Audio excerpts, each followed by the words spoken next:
আসসালামু আলাইকুম ওয়া রাহমাতুল্লাহি ওয়া বারাকাতুহু। প্রিয় ভাই ও বোনেরা, আমাদের দেশে সবথেকে বেশি যেই রোগে আক্রান্ত সেটা হলো যে যৌন সমস্যা। আমাদের দেশের যুবকরা যৌন রোগে সবথেকে বেশি আক্রান্ত হয়েছে আমাদের দেশে। তো আপনাদের জন্য এই যৌন রোগ থেকে মুক্তির জন্য পবিত্র কোরআনের একটি আমল নিয়ে আসছি।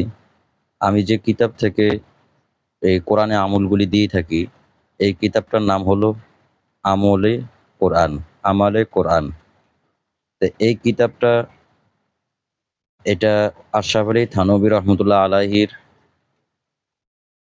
ওনার থেকেই আপনার লিখিত হয়েছেন এবং এখানে যত আমল রয়েছে সব কোরআন থেকে। আর আমরা সবাই জানি কোরআনের আমল সবথেকে মূল্যবান এবং গুরুত্বপূর্ণ। দুনিয়ার সব মিথ্যা হলেও কোরআন কখনো মিথ্যা হতে পারে না। তো এইজন্য আমরা কোরআনী আমল থেকে আপনাদের যে যৌন সমস্যার সমাধান দেওয়ার চেষ্টা করব ইনশাআল্লাহ। সহবাসে সক্ষম হওয়ার আমল। আমরা যারা সহবাস করতে গেলে টাইম দিতে পারি না বা টাইমের ক্ষেত্রে সমস্যা হয়, হ্যাঁ? চাইলেও টাইম দিতে পারি না। তো তাদের জন্য আমাদের এই আমলটা আজকে। ফায়দা: হাসান বসরি রহমতুল্লাহ আলাইহিকে অবহিত করা হলো, কোনো এক ব্যক্তি বিবাহ করার পর স্ত্রীর কাছে যেতে সক্ষম হচ্ছে না। তিনি ২ টি সিদ্ধ ডিম আনলেন এবং খোসা ছিলিয়ে একটির উপর লিখলেন, ওয়াস-সামাআ বানাইনাহা বিআইদিন ওয়া ইন্না লামুসিউন। এটি স্বামীকে খেতে দিলেন। দ্বিতীয়টির উপর লিখলেন, ওয়াল আরদা ফারাশনাহা ফানি'মাল মাহিদুন। এটি স্ত্রীকে খেতে দিলেন এবং বললেন, এখন গিয়ে উদ্দেশ্য পূরণ করো, সফল হবে। তারপর সে সফল হলো। সুবহানাল্লাহ। তা আল্লাহ তাআলার এই কোরআনে আমল, এই আমলটা কার কাছ থেকে এসেছে? এটা এসেছেন হাসান বসরি রহমতুল্লাহ আলাইহি। আমরা জানি হাসান বসরি একজন অনেক বড় একজন আল্লাহওয়ালা মানুষ ছিলেন। দ্বীনে দায়ী ছিলেন এবং উনার কাছে একজন ব্যক্তি এসেছিলেন যে তিনি বিয়ে করতে যাচ্ছেন না।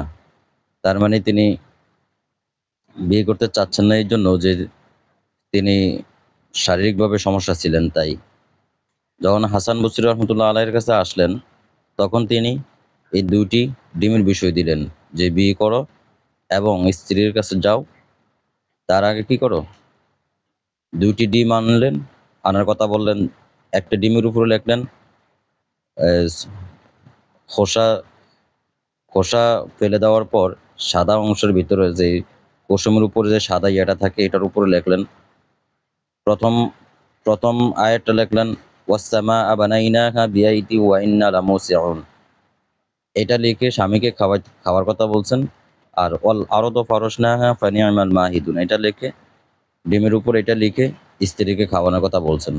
তো এই আমল দ্বারা আল্লাহর পবিত্র কোরআন, এটা আলহামদুলিল্লাহ যারা ঈমানের সাথে এবং বিশ্বাসের সাথে আমল করবে তারা সবাই এটার উপরে 100% রেজাল্ট পাবে। আপনারা এই আমলটা করে দেখেন, ইনশাআল্লাহ আল্লাহর রহমত আপনারা ১০০ তে ১০০ রেজাল্ট পাবেন। যেহেতু কোরআনের আয়াত, এটা আপনার কখনো বিফল হবে না ইনশাআল্লাহ। আসসালামু আলাইকুম ওয়া রাহমাতুল্লাহি ওয়া বারাকাতুহু।